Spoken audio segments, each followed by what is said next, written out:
Walking jingle in the midnight sun. But don't hold a drip of silver. Come on out like a cream. We'll stuck out through a dream that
Sweet. Welcome, guys. Welcome to Lab Live. Another session here. We're going to be jamming on some Dynamo.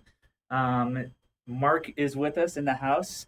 This is going to be super informal. As you can see, I'm getting awkwardly close to him, probably too close for comfort, but it's going to be good. It's going to be a good session.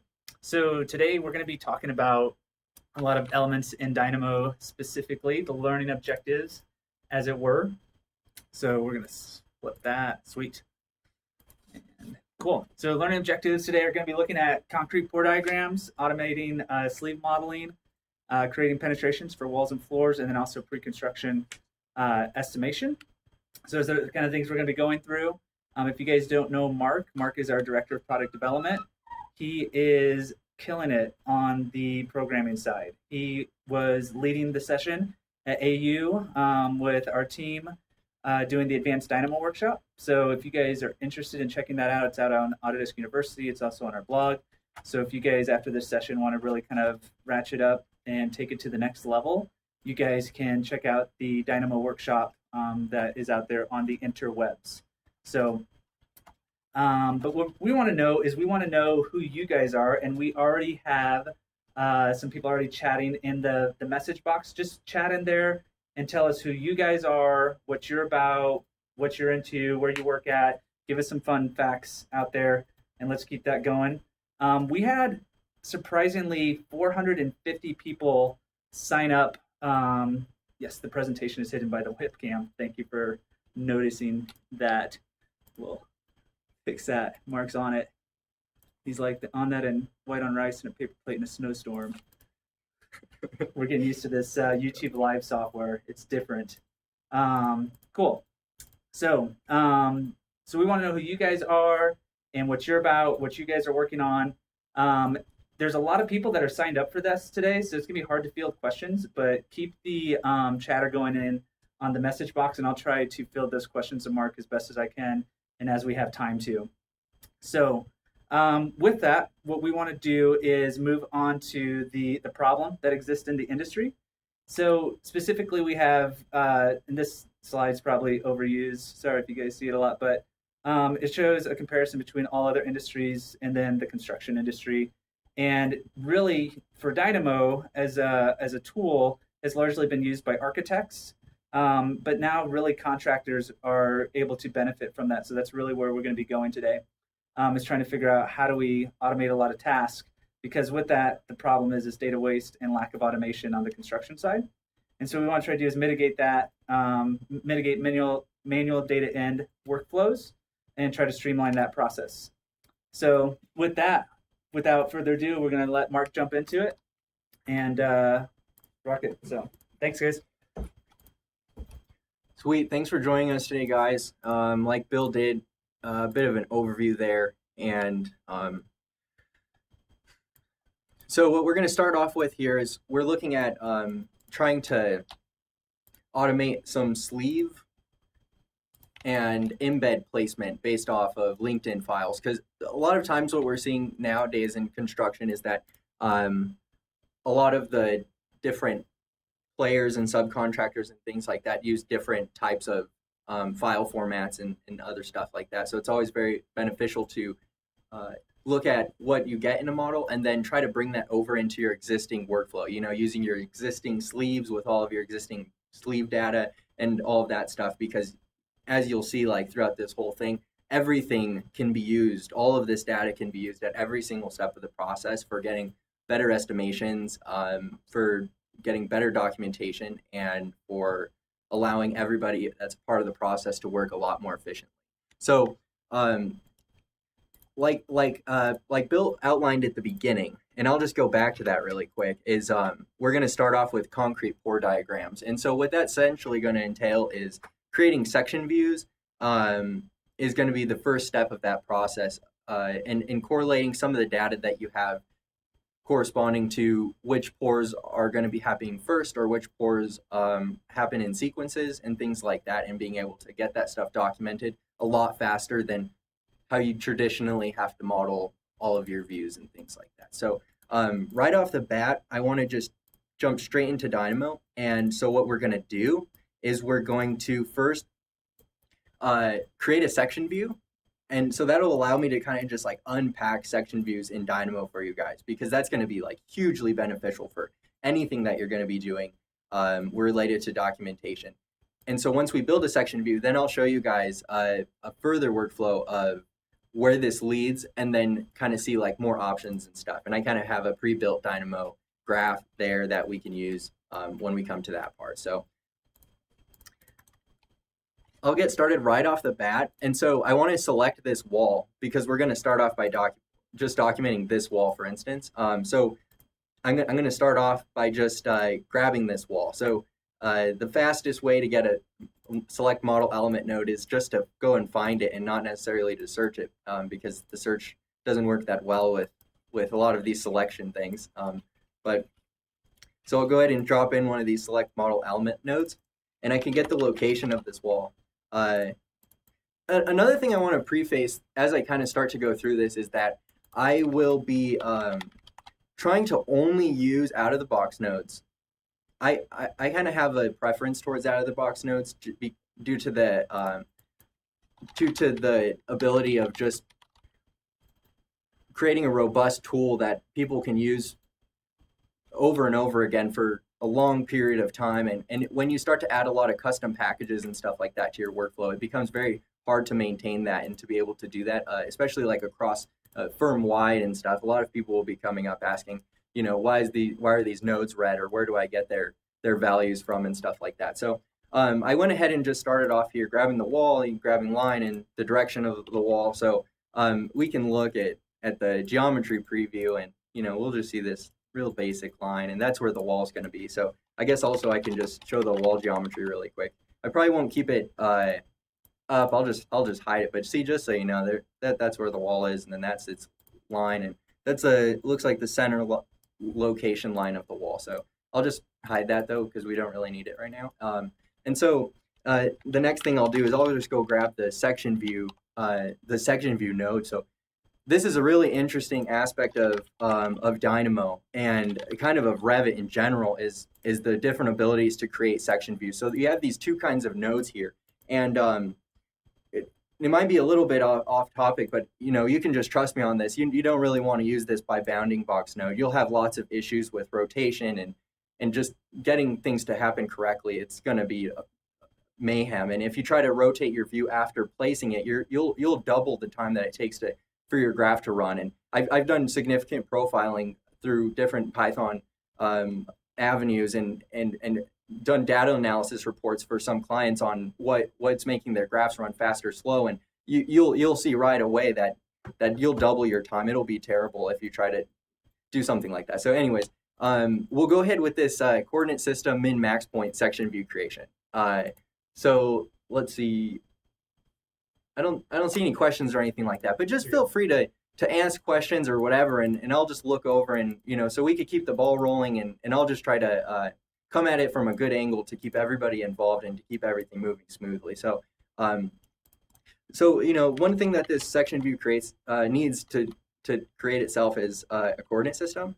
So if you try to type in coordinate system, you're gonna have a hard time, I guess. So yeah, it's just such a long thing, and like all these search results are just completely irrelevant to what we need.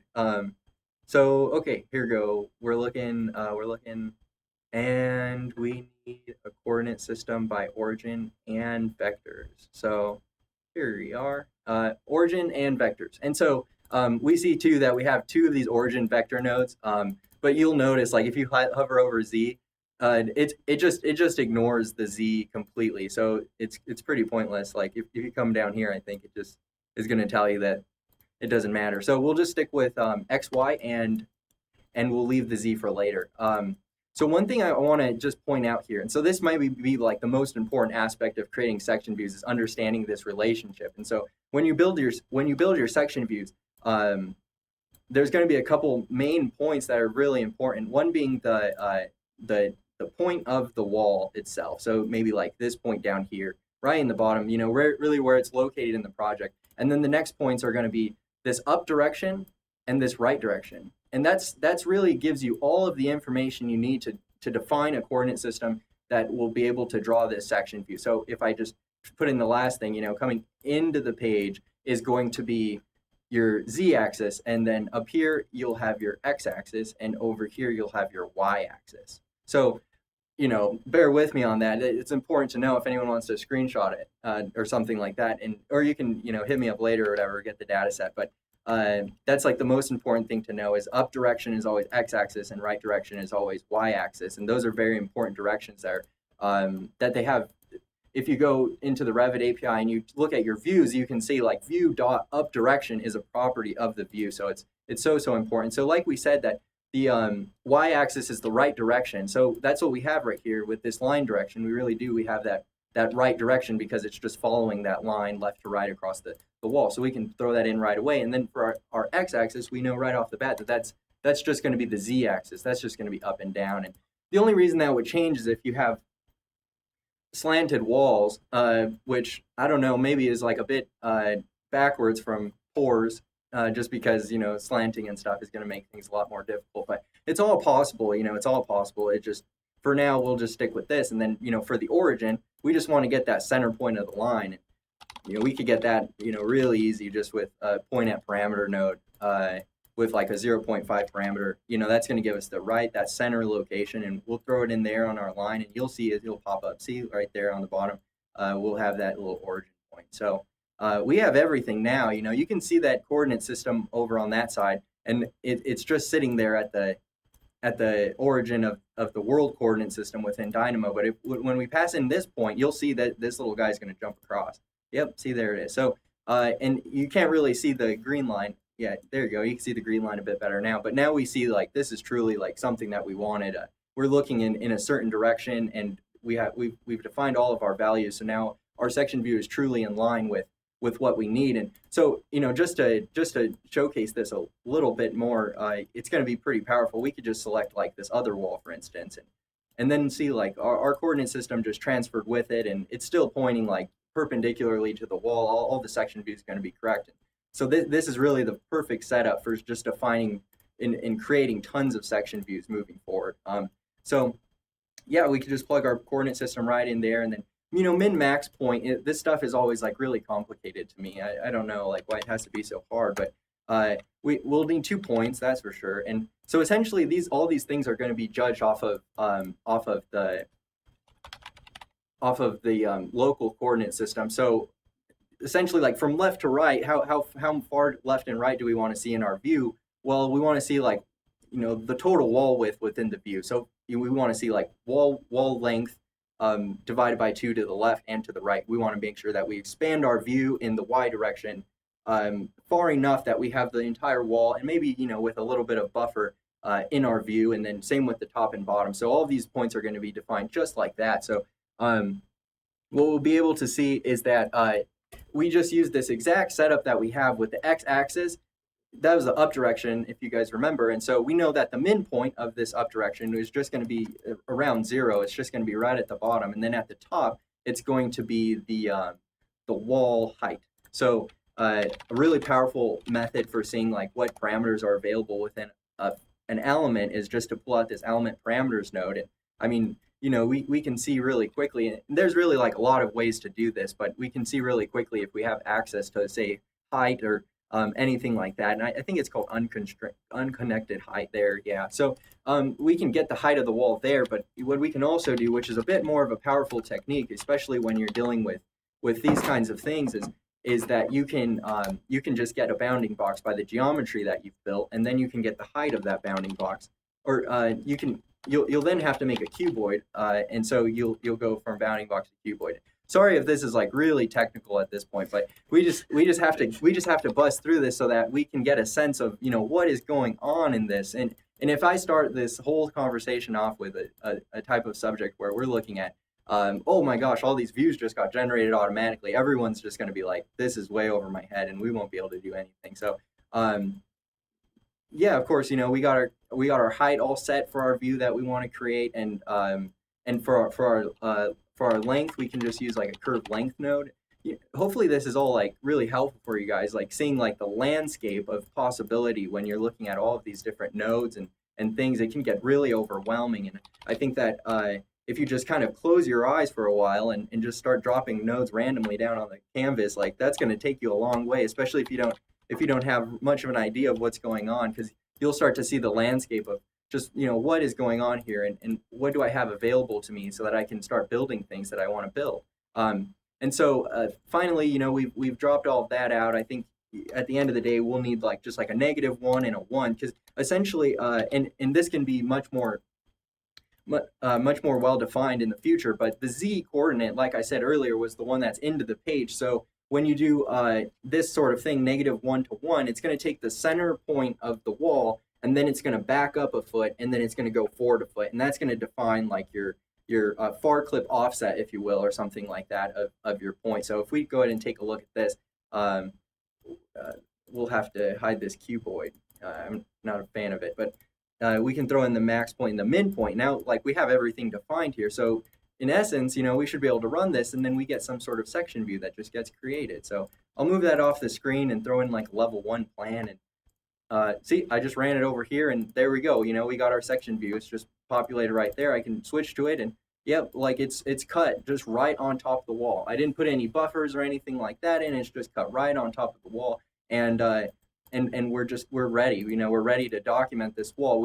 If it has embeds or anything like that on it, then we're fine. And so case in point, I'll go ahead. I just went back to my select model element node, reselected this wall over here on the left, and then I'll run it. And we can see that section view switches over, and now we can see all these little rebars, or however they would be, out of these concrete embeds from this back view. And so we're in a really good place now to really move forward and start to document all of our pours automatically in a way that will allow everybody to do the jobs that they want to do, and not necessarily the jobs that they just need to do, and get stuck in this tedious workflow. And so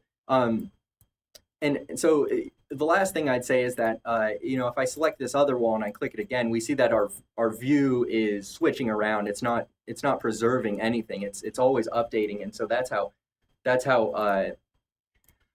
that kind of works. So if you want something like just like this, exactly like this, then you can reach out to me and I'll throw it together and send it over to you. But I'm not going to save it. I'm just going to leave it. I think the point was made and stuff. So I'm going to close Dynamo and then I'm going to show you guys really quick like a full workflow of what like this section view would entail. So I'll go ahead and open up Dynamo Player and we have this graph here that's called create section views by pour. So I can go ahead and I'll just open it. And so as soon as you click like the inputs button, Dynamo Player is going to do exactly what it does when it clicks the play button essentially, and that's launch Dynamo in the background and get and harvest some data that it needs to see. So I guess like the only thing I'll say about the inputs that are here is that in each wall I just added these basic parameters that will allow me to sort of organize and consolidate separate workflows and being able to very intentionally document what we need to document and not let anything go by chance and to really hone in on these specific tasks that require a lot of QA, QC and are going to wreck us in the future if we're not very careful about. So they have like pour number, and then we have some other things like if the sections have been documented, the plans or the 3D views have been documented, like for this wall pour. And so I just went ahead and typed in here like the section parameter name and the other name. So I'll just run this right off the bat and we'll see what happens. So right away we see we get our user interface here, and it's been consolidated down to walls that only have pour numbers assigned and things like that. So we saw, for instance, this one is 5A. So if I just go ahead and click 5A and I run it, I see right away that I get all of my section views and they're all documented.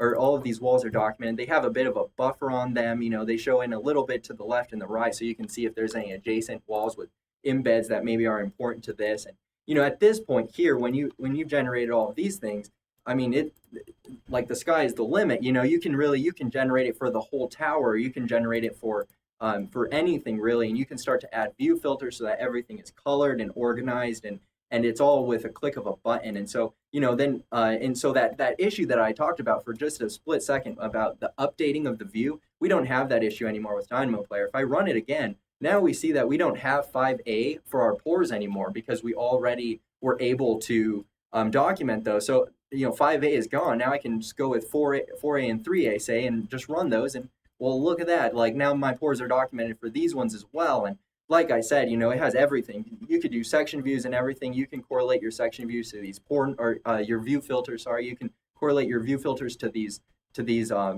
pour numbers and everything like that as well. You can pass parameters into your section view. So one thing that this script does is pass the pour number into the section view.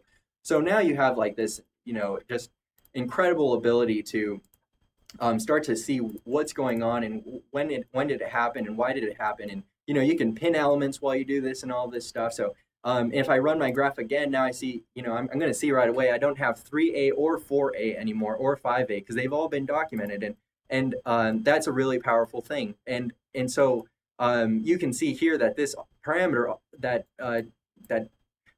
I guess caches in the data about if the pour was documented or not is been checked, and so I have some simple tools built into some of these things where you can uncheck all or uncheck by pour number or all of this stuff so that you can say reverse the processes without just control Zing, which is just going to be terrible in the long run when you start to edit and stuff. You won't be able to just undo your Dynamo graph runs. You'll really have to have other runs almost or other graphs that will really clean up your mess and make things better. So that's kind of the general gist of documenting pours and things like that. And this whole project is just a 2-minute mock-up of something that we had a client that was just doing something that was essentially like this for a big stadium, and we did automatic embed and things like that for them. And so it's very much something where we've kind of seen what happens when you start to go down these avenues and what to avoid and what to make happen correctly so that you don't run into any troubles, because the last thing you want to do is sit there building a graph for 4 days and then complexity drives yourself to innovation, and you have no more innovation left and you already innovated enough. So okay, so if I have any questions about this, I'll ask for We do. So Leo has a question. He wants to know if you're using data shapes for the UI forms. Yes, I am, my man. I have recently, like I said at the beginning, there's a whole this whole arena of custom packages and whether they're useful or not, or what they're useful for. And so I have a significant Python UI window creation and stuff like that, but nothing beats data shapes. No way, that guy is too good. So good question. It's good. And I think we're ready for the next. Cool. Next Yeah. example. So we'll just move right along, I guess. And so the next example here is going to be, oh, and I saw somebody that has someone said that I was going way too fast, and I totally appreciate that, man. I hope like you can just put your seatbelt on because I'm flying in that, and it's almost necessary that I do that. We're almost halfway through, and we got a lot to go, and there's so much information here. I want to make sure that everything that clients request of me and things like that, I give back to the community, and this is really the main avenue for doing that. So I'm sorry if I can't go a little bit slower, but I just want to make sure that you guys are just jam-packed with high density material during this webinar. So, yeah, great.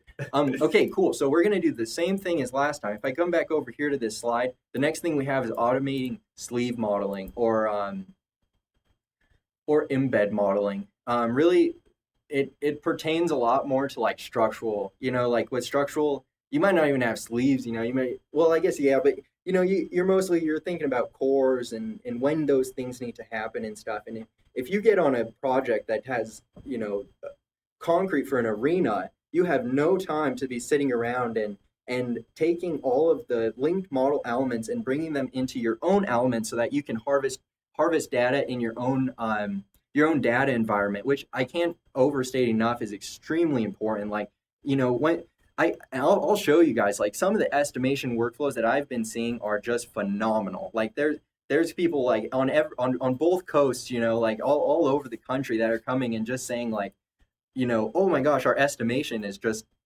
it can all be done like automatically. All of our estimation, it can be done at a high level. It can be driven through a different database, and that's much more flexible and will allow us to import all the data that we need back into our Revit model. And you can do it across phases, even in conceptual design, in some cases for design builds and stuff, they take estimation to the next level. It's really, really incredible thing to see.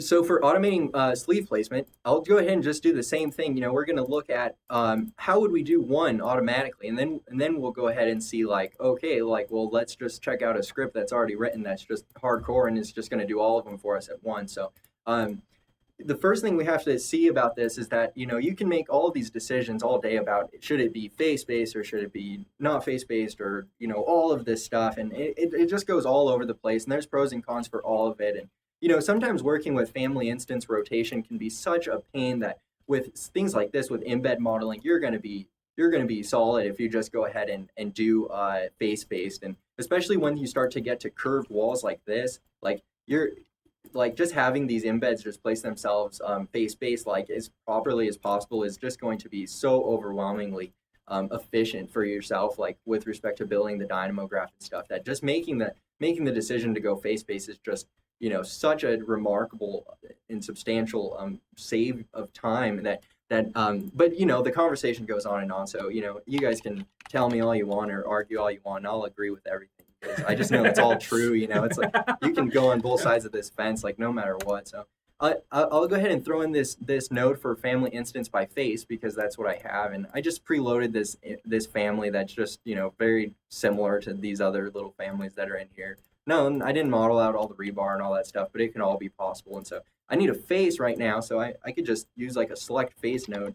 So select face is very easy to find, I guess, in the search. So I can click that, and then I'll just say like, this face, and we'll just run it just to get the face back out.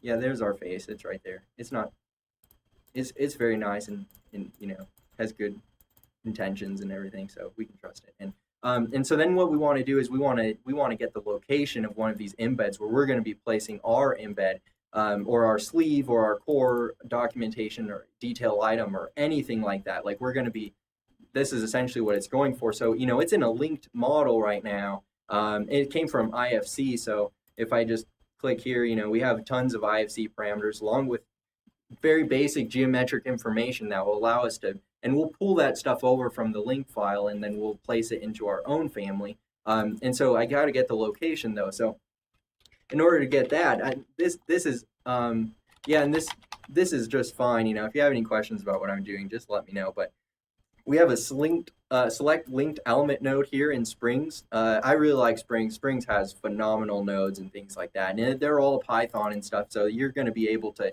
unpack these things and get them all yourself, or just pull these things right out and just say, hey, man, I really appreciate all the effort. I'm just going to take this and run it. So I'll run it. And so essentially what it wants you to do, you select the link, and then you select the model element within the link. So if I could click this, and now I see I have that little embed right there. And so with linked model elements, you're always going to be across the board. Sometimes you're going to get information about location, and sometimes it's not worth it to get information about location at all. It can be very cumbersome to just go through the process of picking apart geometry and getting all of that location information from linked model elements. That just going with Dynamo again, we know that we have this by bounding box node, and I really hope it works, but it's a process where this is something that I highly recommend to everyone, is get yourself familiar with this.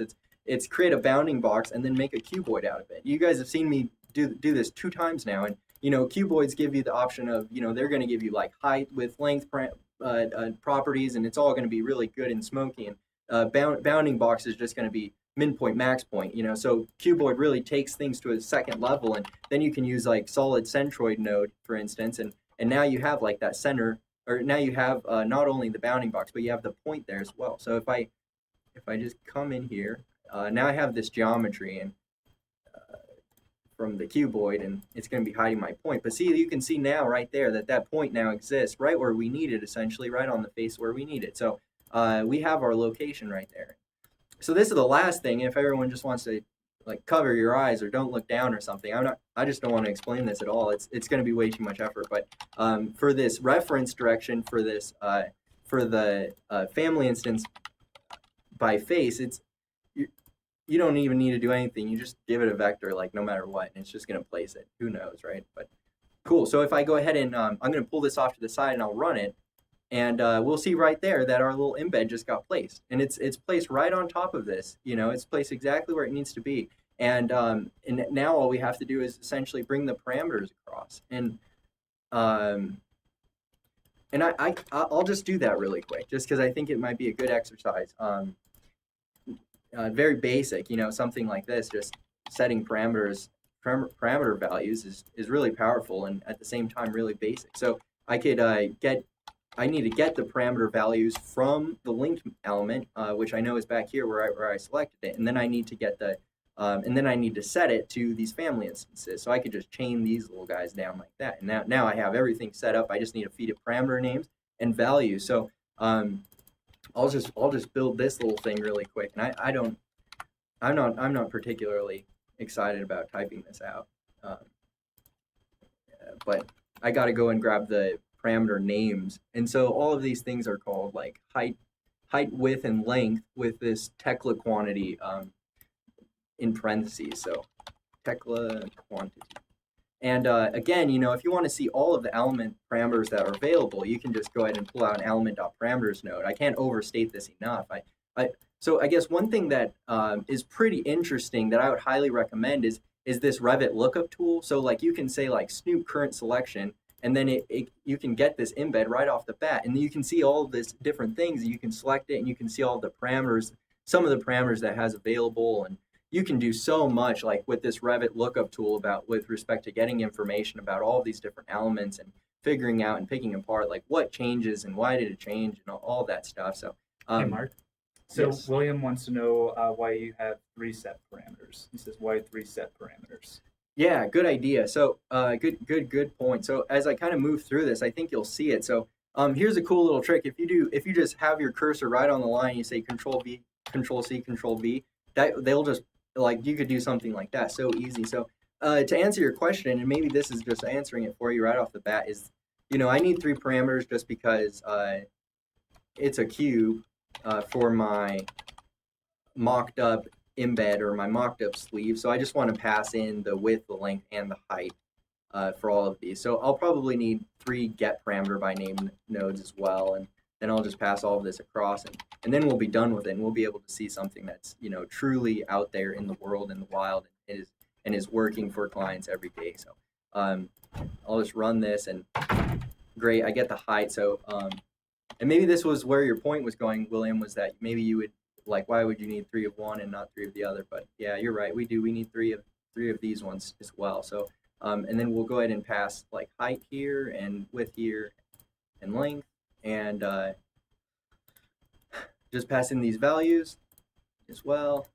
And now when I run this thing, one thing didn't pass across, but we should be okay to just skip it. So yeah, you know, like in the long run, like that's all you're going to do. You're just going to replace parameters and make sure that everything lines up appropriately. So this is another script where if you guys want it, I'm more than happy to just mock it up again and send it over to you. But otherwise, I'm not going to save it. I'm just going to let it roll and say goodbye. So I'll close that down, and then we'll go ahead and we'll boot up Dynamo Player again, and we'll see another embed workflow that's just pre-packed and is ready to go. So I can go here to my embed sleeve placement tool and pop open my inputs again, just like I did last time. And we'll be ready to see this.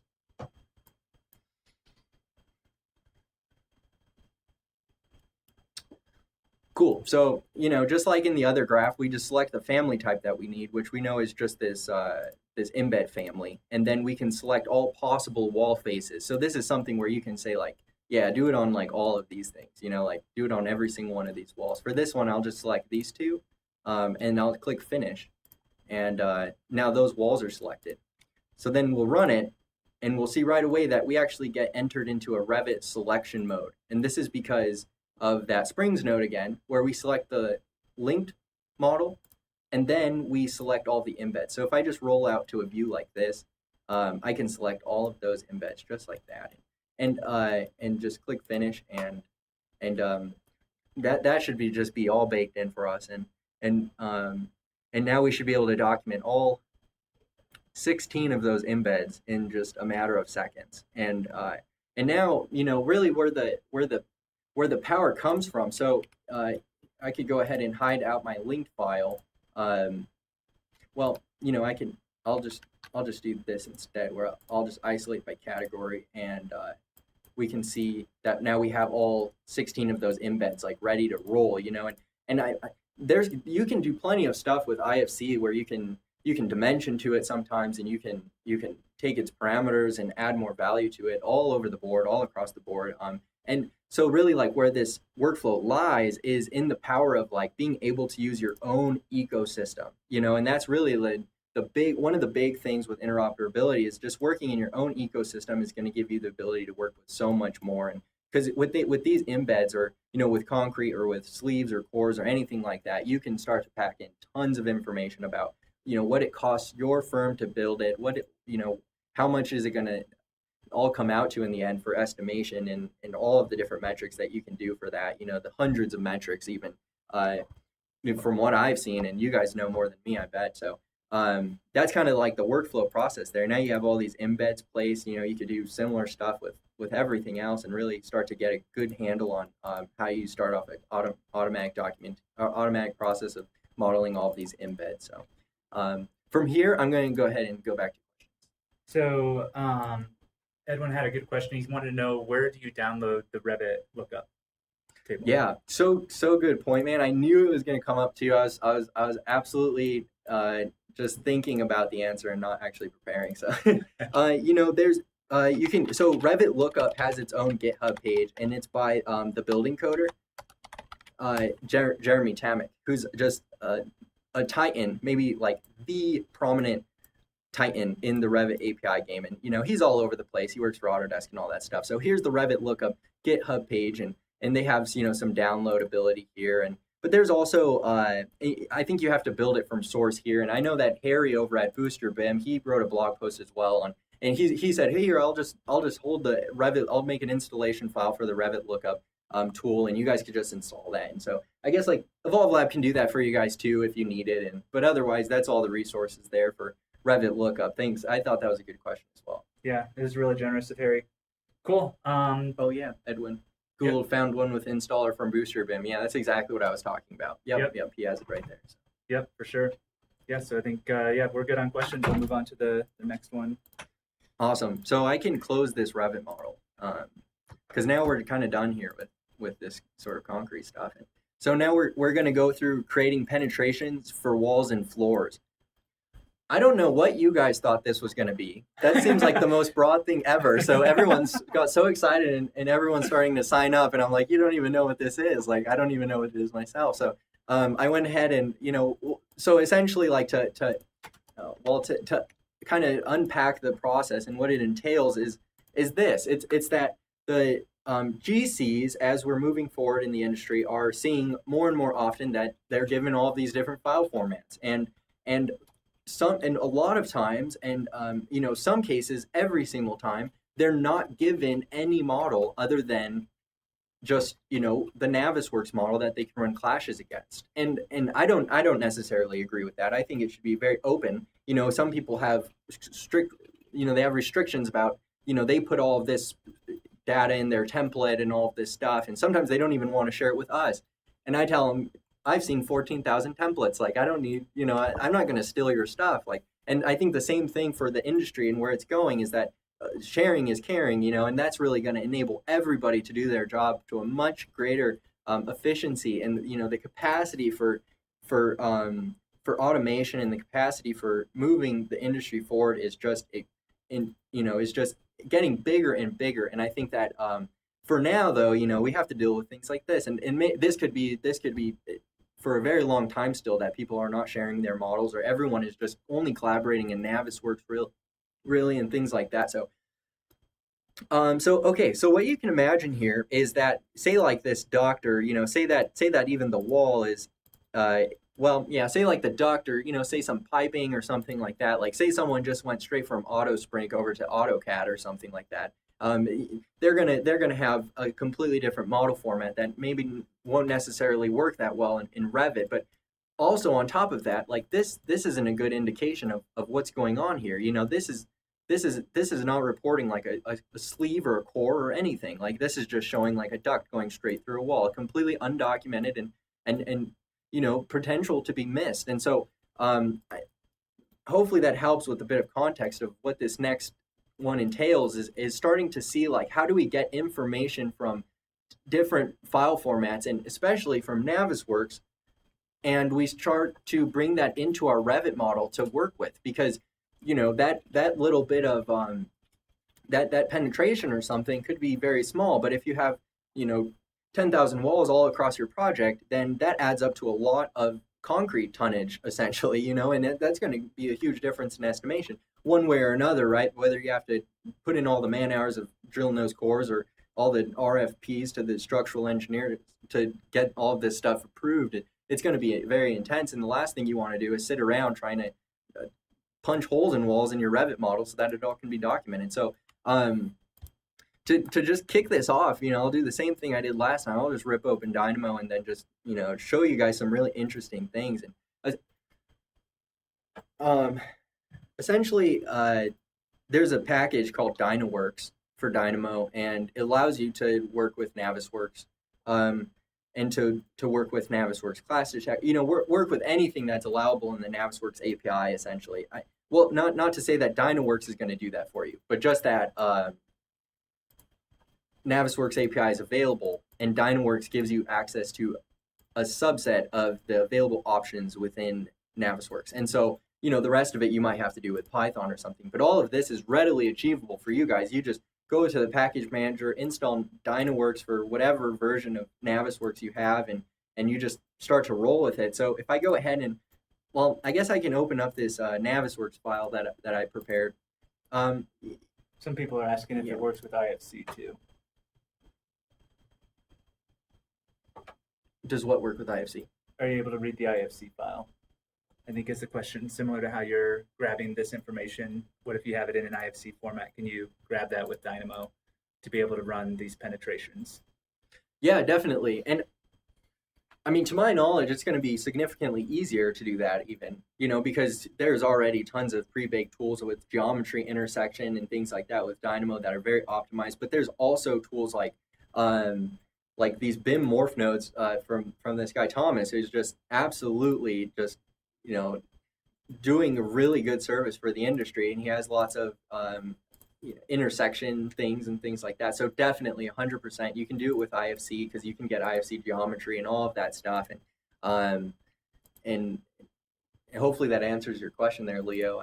And so I'll go ahead and just take this off. So essentially there's just this open Navisworks file, and it just accepts a file path.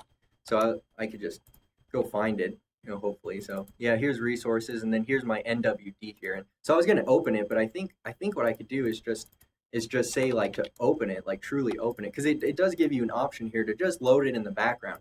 One thing that's amazing with this is that you don't necessarily need Navisworks Manage to get all of the clash information, or potentially to even do clashes. I don't know, but there's not really a whole infrastructure around the Navisworks API that requires you to use any sort of authorization, such as license keys or anything like that. So who knows, where really the end of this stuff is, but you can go the whole mile. And so if I just run this, the hope is that it's just going to open up the Navisworks file and just allow us to start checking out what we have. Okay. Cool. Yeah, answers it completely. Great. So yeah, here's my Navisworks model. It's just a basic model here. There's just like one clash test one, and very, very basic, and we can just roll with that. And there's like these couple of, I essentially just exported out saved out that Revit file that I was just showing you guys with ducts and stuff, just as NWC, and appended it straight in here I appended it to the NWF, and then I just saved it out as an NWD, and now we're solid, now we're rolling, and we got our clashes running and all of that stuff. So I'll close it though, and I don't need that much. I'll just set that to false now, like don't open it anymore, give me a break. Yeah, because you guys saw, it takes so long to do that. It's just incredible. It looks like I just messed it up, and I could have just left it. But next thing I'm going to do here is I'm going to dig into like these clash detection things. So the first thing you want to do is just get clash detection, because so what you see, like if you just, so this is a good method of figuring out what the heck is going on with new packages. You just start to lay everything out, and you just say like, okay, what are all these inputs and outputs called? If the person that wrote the package has, cares for you at all, they're going to have like very well named and explicit syntax so that you can figure out what's going on. So, all of these things are results, and these things are clash tests. This thing is like a clash detection, and it takes in an open Navis file. This outputs an open Navis file, so we know those go together. And then, clash detection is here, and we can get clash tests. We drop this node in here, and we see that this input is clash detection and this output is clash detection. So we know those can go together, I guess, supposedly. That's like what it all shows. So that's really like a powerful way of looking at this stuff and starting to get an idea of what's possible with just a new custom package. You just start dropping things in. So I'll go ahead and tie this stuff up, and right away we can see that we get our clash test. This test one that we just saw, that's what we had in there, and this is just a clash detection object. It's not that helpful, but so now we have a test, and so this says clash test, and I mean the test and clash test, I don't know, but that seems to me like it should just be fine. Yep, and there you go. So now we show all our clash results, which is really interesting because now we have all of these little guys, and I don't know about all of this stuff, but all of these have results as one of their inputs, and all these outputs were results. So now we're in a really good spot.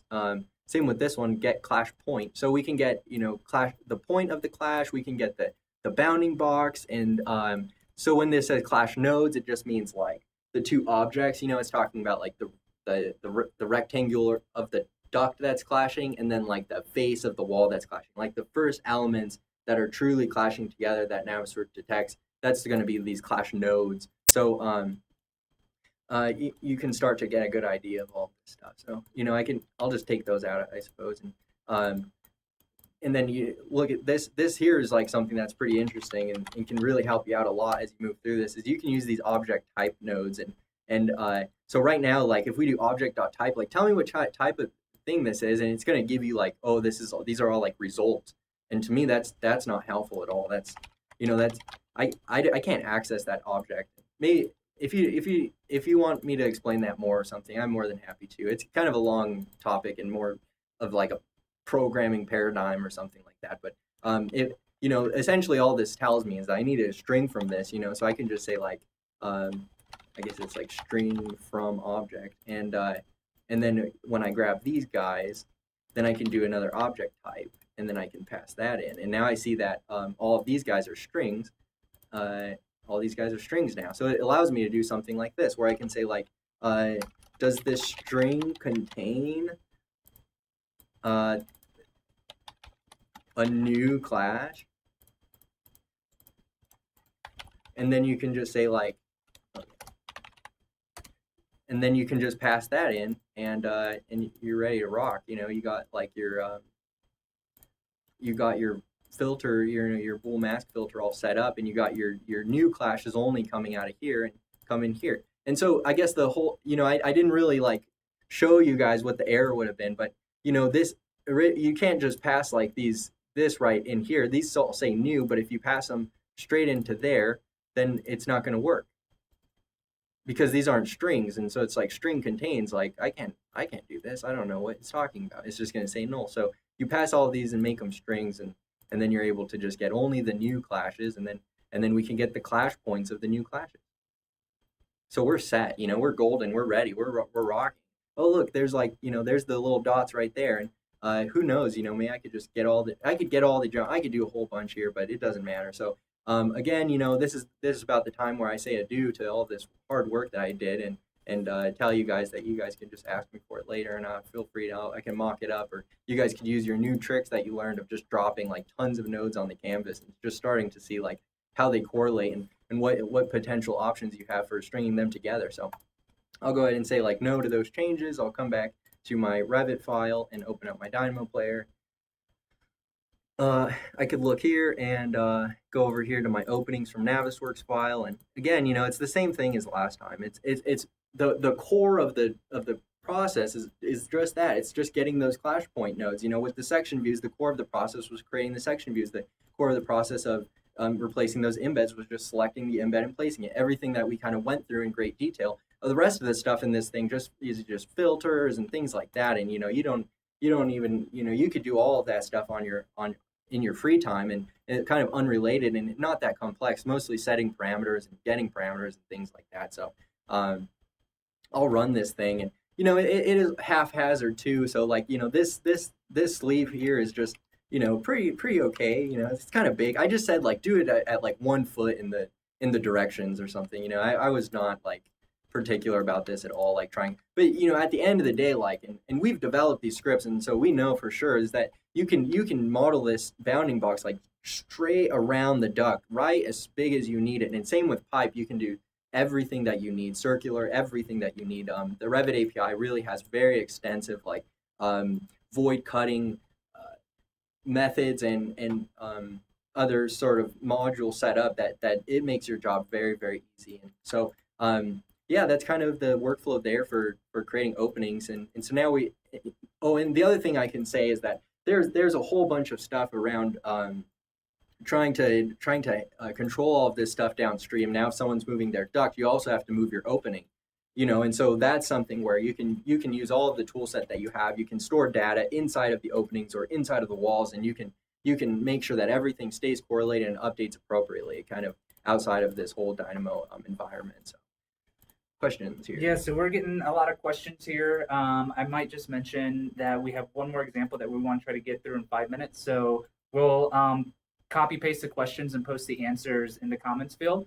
Real quick, I just want to say that if you guys are enjoying, you can hit subscribe on this. You'll be able to see future videos that we publish.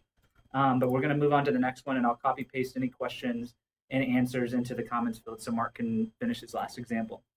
Sounds good. Cool. Yeah. And just to answer that question, Edwin, this is what it is. It's just a straight wall opening family. So you can probably do a lot with that. Nice. William Manny.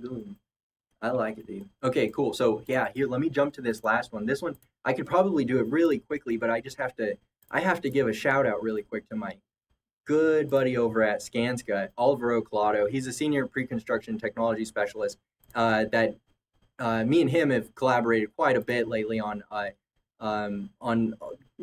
pre-construction estimation workflows that are just incredible. It allows you to do all your pre-construction estimation through, starting at SD when all the models are going to change. Revit, the architects, they're not going to spend days and days making sure that like every single little thing is absolutely correct and all of the correct floors are there, like that everything has carpet on it or everything has paint and all of that stuff, so that Skanska could do their estimating, or that Evolve Lab can do the estimating. It's something that it's very much a whole process, and there's tons of decisions to be made all over it, and the landscape is just massive on how you start to do estimation and how you start to process these things. So I will skip kind of walking through anything for you guys, and just because a lot of this stuff at this point is going to be just getting parameter data and then utilizing it. And so I'll go ahead and rip open Dynamo Player and switch next to the pre-construction workflows that I have, and we can see here that we have concrete estimation, and then we have room data and estimation with two separate kind of things. So I'll just run the concrete estimation. I imagine that the Excel file that I have there is just set correctly based on my defaults, and kind of maybe it's going to save us a bit of time there on the input. So we'll just wait for that to run. Essentially, it's grabbing, so for this concrete estimation, it's grabbing all the slab data and based off level. So if we go ahead and we look at this thing now, well, now this whole thing is populated. And I'm sorry I didn't go back and show you guys a blank one. If you want to see the blank one, then I can, well, yeah, just trust me on it. I don't know. Or don't, I don't care, but so all this stuff just got populated with all of our information based on levels and floors and square footage of the slabs and cost per unit square foot. And so this stuff here isn't automatically input at all. Like, you come over here to these the analysis, and now you have like a sheet for every single one of these floors. Like for second floor elevation 12, you have this 16,000 square foot slab, and all of this stuff is now input. Like, all of this stuff can be run off these calculations. You can calculate rebar, or if you need post tensioning, like everything can be done. And then this calculated value comes out. It's K52 over 5 F38. That's all you need to know.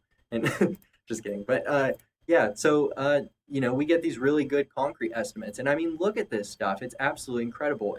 And all of this done off a model that the architect gives you.